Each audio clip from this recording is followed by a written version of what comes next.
Hello friends, welcome to my channel. ഇന്ന് ഞാൻ ഉണ്ടാക്കാൻ പോകുന്നത് തൃശ്ശൂർ സ്പെഷ്യലായിട്ടുള്ള കോഴിയും കുമ്പളങ്ങയാണ്. കോഴിയിൽ കുമ്പളങ്ങയും അതുപോലെ നാളികേരപ്പാലൊക്കെ ഒഴിച്ചിട്ടുണ്ടാക്കുന്ന ഈ ഒരു കറി വളരെ ടേസ്റ്റിയാണ് കഴിക്കാനായിട്ട്. ചോറിൻ്റെ കൂടെ മാത്രമല്ല, നമുക്ക് ചപ്പാത്തിയുടെയും അപ്പത്തിൻ്റെയും കൂടെയൊക്കെ കഴിക്കാനായിട്ട് നല്ലൊരു കോമ്പിനേഷനാണ് കേട്ടോ ഈ ഒരു കറി. അപ്പോൾ ഇതെങ്ങനെയാണ് ഉണ്ടാക്കിയെടുക്കുന്നതെന്ന് നോക്കാം. അതിനായിട്ട് 1/2 കിലോ ചിക്കൻ നല്ലതുപോലെ കഴുകി വൃത്തിയാക്കി ഒരു കുക്കറിലോട്ട് ഇട്ട് കൊടുക്കുക. എന്നിട്ട് അതിലേക്ക് 6 പച്ചമുളക് നടുകെ കീറിയത്, ചെറിയൊരു പീസ് ഇഞ്ചി ചെറുതായി നുറുക്കിയത് ചതച്ചിട്ട് ചേർത്ത് കൊടുക്കണമെങ്കിൽ അങ്ങനെ ചേർത്ത് കൊടുക്കാം. പിന്നെ 2 മീഡിയം വലുപ്പത്തിലുള്ള സവാള നുറുക്കിയത്, കുറച്ച് കറിവേപ്പില, 1/2 കിലോ കുമ്പളങ്ങയുടെ നടുവിലെ കുരുവിൻ്റെ ഭാഗവും അതുപോലെ തൊലിയൊക്കെ നന്നായിട്ട് കളഞ്ഞതിന് ശേഷം ചെറിയ പീസുകളായിട്ട് കട്ട് ചെയ്തിട്ട് ഇട്ട് കൊടുക്കുക. പിന്നെ 1 ടേബിൾ സ്പൂൺ മുളക് പൊടി, 2 ടേബിൾ സ്പൂൺ മല്ലിപ്പൊടി, 1 ടീസ്പൂൺ മഞ്ഞൾപ്പൊടി, 1 ടീസ്പൂൺ ഉപ്പ്, 1 ടേബിൾ സ്പൂൺ വെളിച്ചെണ്ണ, ഇത്രയും ചേർത്ത് കൊടുത്ത് കൈ വെച്ച് നല്ലതുപോലെ തിരുമ്മി യോജിപ്പിച്ച് കൊടുക്കണം. നമ്മൾ ഇട്ട് കൊടുത്തിട്ടുള്ള എല്ലാ ഇൻഗ്രീഡിയൻസും നന്നായിട്ട് യോജിക്കുന്ന വിധത്തിൽ വേണം നമ്മളിത് മിക്സ് ചെയ്ത് കൊടുക്കാനായിട്ട്. അങ്ങനെ നമ്മുടെ മിക്സ് ഇവിടെ റെഡി ആയിട്ടുണ്ട്. ഇനി ഇതിലേക്ക് നമുക്ക് ചേർത്ത് കൊടുക്കുന്നത് നാളികേരപ്പാലാണ്. കട്ടി കുറഞ്ഞ നാളികേരപ്പാൽ 1/4 കപ്പാണ് നമ്മളിതിലേക്ക് ആദ്യം തന്നെ ചേർത്ത് കൊടുക്കുന്നത്. അങ്ങനെ നമ്മൾ 1/4 കപ്പ് കട്ടി കുറഞ്ഞ നാളികേരപ്പാൽ ചേർത്ത് കൊടുത്തു.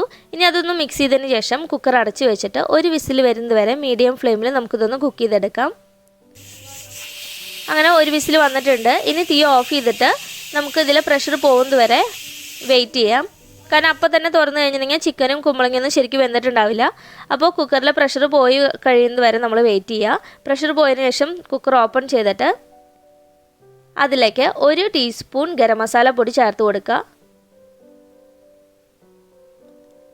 ഗരം മസാല പൊടി ചേർത്ത് കൊടുത്തതിന് ശേഷം നന്നായി യോജിപ്പിച്ചിട്ട് നമുക്ക് 2 മിനിറ്റ് ഈ കറി ഒന്ന് മീഡിയം ഫ്ലെയിമിൽ കുക്ക് ചെയ്തെടുക്കണം, തിളപ്പിച്ചെടുക്കണം.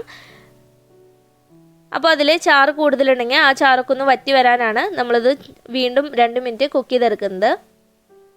കാരണം എന്നാൽ മാത്രമാണ് നമുക്ക് നല്ല കട്ടിക്കുള്ള ചാറുണ്ടാവുള്ളൂ നമ്മുടെ കറിക്ക്. ഇപ്പോൾ കറിയുടെ ചാറൊക്കെ അത്യാവശ്യം വറ്റി വന്നിട്ടുണ്ട്. അതുപോലെ കുമ്പളങ്ങയും ചിക്കനൊക്കെ നന്നായിട്ട് വെന്ത് വന്നിട്ടുണ്ട് കേട്ടോ. ഇനി അതിലേക്ക് 1/4 പാല്, നല്ല കട്ടി നാളികേരപ്പാൽ 1 കപ്പ് ചേർത്ത് കൊടുക്കുക.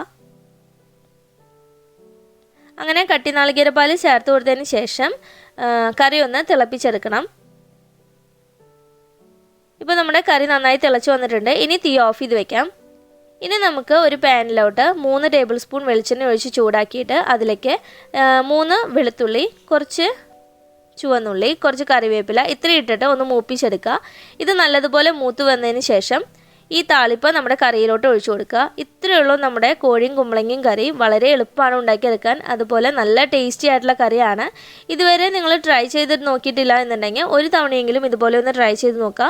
വളരെ ടേസ്റ്റി ആയിട്ടുള്ള ഈ ഒരു കറിയുടെ റെസിപ്പി നിങ്ങൾക്ക് എല്ലാവർക്കും ഇഷ്ടമായെന്ന് വിചാരിക്കുന്നു.